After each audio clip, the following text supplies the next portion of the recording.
Terima kasih yang klik video ni, yang tekan video ni dan nak tengok video ni. Terima kasih banyak-banyak. Terima kasih juga yang pernah tengok video-video koleksi produk-produk yang saya guna video-video sebelum ni. Tak tengok lagi video-video sebelum ni, boleh tekan dekat atas ni ataupun dekat bawah video ni. Saya sediakan link playlist Naramen koleksi video produk-produk yang saya guna pakai. Bolehlah tengok, nak tengok tu. Untuk kali ni saya ada cecair pencuci enjin degreaser chemical yang macam ni. Okay, dia main dalam satu botol yang macam ni tau. Satu botol ni dia 4 kg tau.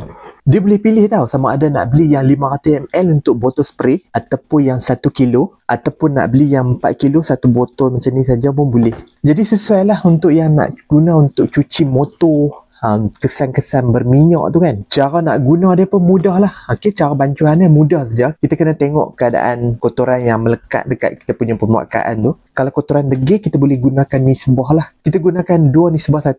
2 bersamaan dengan cecair pencuci degreaser ni. Dan juga 1 bersamaan dengan air lah. Dia boleh hilangkan kotoran yang melekat-melekat ataupun kotoran minyak-minyak yang melekat dah lama ataupun susah nak keluar tu. Kita boleh guna enjin degreaser chemical yang macam ni. Nak beli yang botol yang macam ni pun boleh. Kita boleh pindahkan ataupun kita boleh bancuh masukkan ke dalam botol spray yang macam ni.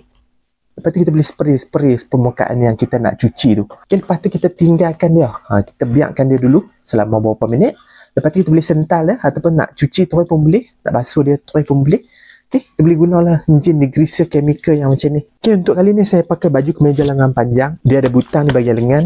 Dia juga ada butang di bahagian tengah. Mikrofon pula saya pakai mikrofon tanpa wayar macam ni. Okay, dia ada 2 mikrofon dan juga 1 receiver. Kita boleh pilih sama ada nak Android ataupun iOS. Okay, untuk deodorant pula saya pakai deodorant Dashing Active Spirit macam ni. Jadi kita punya ketiak tu taklah berbau masam sangat kan. Okay, untuk minyak rambut pula saya pakai minyak rambut kelapa yang macam ni. Dia ada rosemary dan juga peppermint. Bau dia pun berangin, bau dia pun lembut dan sedap dipakailah. Kita boleh tekan-tekan picit, lepas tu kita boleh sapu dekat kita punya rambut lah.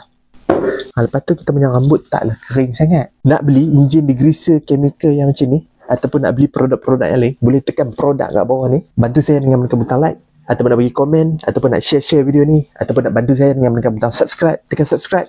Terima kasih menonton. Jumpa lagi video seterusnya.